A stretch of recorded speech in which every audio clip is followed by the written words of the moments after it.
ആണവ ചർച്ചയ്ക്ക് ഇറാൻ തയ്യാറായില്ലെങ്കിൽ സൈനിക ഇടപെടൽ ഉണ്ടാകുമെന്ന ട്രംപിൻ്റെ ഭീഷണി പുച്ഛിച്ചു തള്ളിയിരിക്കുകയാണ് ഇറാൻ്റെ പരമോന്നത നേതാവ് ആയത്തുള്ള ഖമേനി. ആണവായുധ നിർമ്മാണത്തിൻ്റെ അവസാന ഘട്ടത്തിലാണ് ഇറാൻ എന്ന് ട്രംപ് കരുതുന്ന പശ്ചാത്തലത്തിലാണ് ഇറാന് അമേരിക്ക മുന്നറിയിപ്പ് നൽകിയിരുന്നത്. സകലരെയും ഭീഷണിപ്പെടുത്തുന്ന ചില രാജ്യങ്ങൾക്ക് ഇറാൻ വഴങ്ങില്ലെന്നും സമാധാനമുണ്ടാക്കലല്ല അവരുടെ ലക്ഷ്യമെന്നും മറിച്ച് ആധിപത്യം സ്ഥാപിക്കലാണ് അവർ ഉദ്ദേശിക്കുന്നതെന്നും ഖമേനി പറഞ്ഞു. ആണവായുധ പദ്ധതികളുമായി ബന്ധപ്പെട്ട ചർച്ചകൾക്ക് ഇറാനെ ക്ഷണിച്ചുകൊണ്ട് കത്തയച്ചിട്ടുണ്ടെന്ന് ട്രംപ് കഴിഞ്ഞ ദിവസം ഫോക്സ് ന്യൂസിനോട് പറഞ്ഞിരുന്നു. എന്നാൽ അമേരിക്കയിൽ നിന്ന് ഇറാൻ ഇത്തരമൊരു കത്ത് ലഭിച്ചിട്ടില്ലെന്നാണ് ഖമേനിയുടെ വിശദീകരണം. ഭീഷണിയുടെ സ്വരത്തിലുള്ള ഒരു ചർച്ചയ്ക്കും ഇറാനെ ക്ഷണിക്കേണ്ടതില്ലെന്നാണ് ഇറാൻ്റെ മറുപടി. അമേരിക്കൻ താൽപ്പര്യങ്ങൾ ഇറാനിൽ അടിച്ചേൽപ്പിക്കാൻ ശ്രമിക്കേണ്ട അമേരിക്കയുടെ സമ്മർദ്ദതന്ത്രത്തിന് വഴങ്ങില്ല. നേരത്തെ അമേരിക്കൻ പ്രസിഡന്റ് പദവിയിലേക്ക് അടുക്കുമ്പോൾ തന്നെ ട്രംപ് ഇറാനുമായി ചർച്ചയ്ക്ക് തയ്യാറായിരുന്നു. മധ്യസ്ഥനായി മസ്കിനെ അയക്കുകയും ചെയ്തിരുന്നു. ഇലോൺ മസ്ക് ഐക്യരാഷ്ട്രസഭയിലെ ഇറാൻ അംബാസഡറുമായി കൂടിക്കാഴ്ചയും നടത്തിയിരുന്നു. അതേസമയം ഇറാനുമായുള്ള ആണവ ചർച്ചകൾ നടക്കാത്തതിൻ്റെ കാരണവും ട്രംപ് തന്നെയാണ്. ഇറാനും ലോകരാജ്യങ്ങളും തമ്മിലുള്ള കരാർ മുന്നോട്ട് പോയിക്കൊണ്ടിരിക്കെ 2018 US പ്രസിഡന്റ് ഡൊണാൾഡ് ട്രംപ് കരാറിൽ നിന്ന് ഏകപക്ഷീയമായി ഒഴിഞ്ഞതോടെയാണിത്. അന്ന് ട്രംപ് കരാറിൽ നിന്ന് ഒഴിയുക മാത്രമല്ല, ഇറാന് മേലുള്ള ബാങ്കിംഗ്, എണ്ണ ഉപരോധങ്ങൾ പുനഃസ്ഥാപിക്കുകയും ചെയ്തു. ഇതോടെ കരാർ ഏതാണ്ട് തകർന്നു.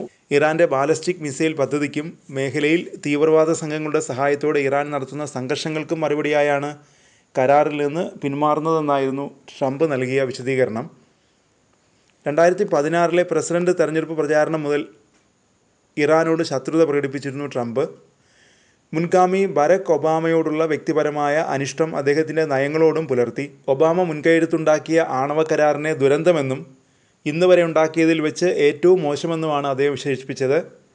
അധികാരത്തിലേറിയാൽ ആദ്യം ചെയ്യുക ഇറാനുമായുള്ള കരാർ റദ്ദാക്കലായിരിക്കുമെന്ന് ട്രംപ് അക്കാലത്ത് തന്നെ പ്രഖ്യാപിച്ചിരുന്നു. പ്രസിഡന്റായി അധികാരത്തിലേറിയ ശേഷം ഇറാനെ പ്രകോപിപ്പിക്കുന്ന നടപടികളാണ് അദ്ദേഹം സ്വീകരിച്ചതും. ആദ്യ വിദേശ യാത്ര സൗദി അറേബ്യയിലേക്ക് തന്നെ നടത്തി. അങ്ങനെ ചെയ്യുന്ന ആദ്യ അമേരിക്കൻ പ്രസിഡന്റായി. അതിനൊപ്പം ഇസ്രായേലിൽ സന്ദർശിച്ചു. പിന്നാലെ ആണവ കരാറിൽ നിന്നുള്ള പിന്മാറ്റം പ്രഖ്യാപിച്ചു. ഉപരോധങ്ങൾ പുനഃസ്ഥാപിച്ചു തുടങ്ങി. അമേരിക്ക ഏകപക്ഷീയമായി പിന്മാറിയെങ്കിലും കരാറിനെ മുന്നോട്ട് കൊണ്ടുപോകാനുള്ള ബാധ്യത അതിലൊപ്പിട്ട മറ്റ് കക്ഷികൾക്കുണ്ടായിരുന്നു. പക്ഷേ വാക്കുകൾ കൊണ്ടുള്ള ഉറപ്പിലധികമായി കാര്യമായൊന്നും അവർ ചെയ്തില്ല. തങ്ങളുടെ പ്രതിബദ്ധതകളിൽ നിന്ന് പിന്മാറുകയാണെന്ന് ട്രംപിൻ്റെ തീരുമാനത്തെക്കുറിച്ച് ഇറാൻ പ്രതികരിച്ചത്. പിന്നാലെ ആണവ സമ്പുഷ്ടീകരണ തോത് വർദ്ധിപ്പിച്ചുകൊണ്ടാണ് ഇറാൻ അമേരിക്കയുടെ നീക്കത്തോട് പ്രതികരിച്ചത്. ലഭ്യമായ സംവിധാനങ്ങൾ ഉപയോഗിച്ച് തന്നെ ഇറാൻ കൂടുതൽ ആണവ ഇന്ധനം നിർമ്മിച്ചു.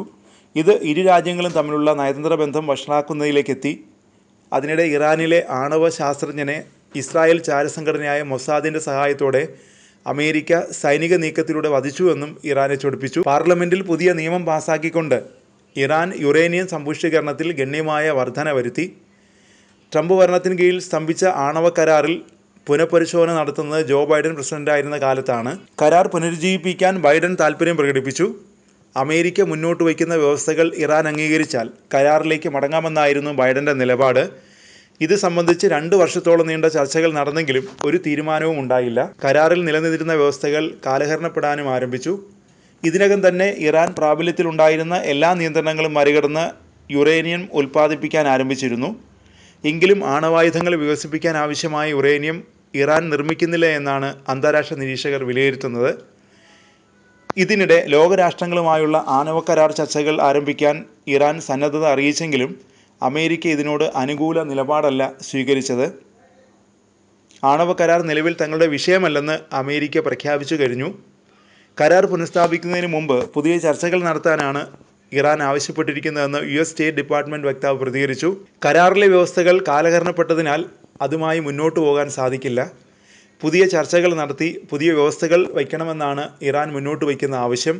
എന്നാൽ ഈ കരാർ ഇപ്പോൾ അജണ്ടയിലില്ലെന്ന് US സ്റ്റേറ്റ് ഡിപ്പാർട്ട്മെൻറ്റ് വക്താവ് വിശദീകരിച്ചു. ഇറാന് ഒരിക്കലും ആണവായുധമില്ലെന്ന് അമേരിക്ക എല്ലാ രീതിയിലും ഉറപ്പുവരുത്തും. ഇതിനായി എല്ലാ സാധ്യതകളും ഉപയോഗിക്കാൻ തയ്യാറാണ്. സുസ്ഥിരവും ഫലപ്രദവുമായ പരിഹാരം തേടുന്നതിനുള്ള ഏറ്റവും നല്ല മാർഗമായി നയതന്ത്രത്തെയാണ് കണക്കാക്കുന്നതെന്നും അവർ കൂട്ടിച്ചേർത്തു. സത്യത്തിൽ ഇപ്പോൾ ട്രംപിനും അമേരിക്കയ്ക്കും ഇറാൻ്റെ ആണവ പരിപാടികളിൽ വലിയ ആശങ്കയാണുള്ളത്. അതാണ് ചർച്ചാ ക്ഷണം അങ്ങോട്ട് നൽകിയതിൻ്റെ കാരണം. ഇറാന് റഷ്യയോടുള്ള അടുപ്പമാണ് ട്രംപിനെ ഭയപ്പെടുത്തുന്നതും. ചുരുക്കത്തിൽ താൻ കുഴിച്ച കുഴിയിൽ താൻ തന്നെ വീണ അവസ്ഥയിലാണ് ട്രംപ് ഇപ്പോൾ. അതിൽ നിന്ന് കരകയറാൻ ഭീഷണി തന്ത്രം ഇറക്കുന്നതും അതുകൊണ്ട് തന്നെയാണ്.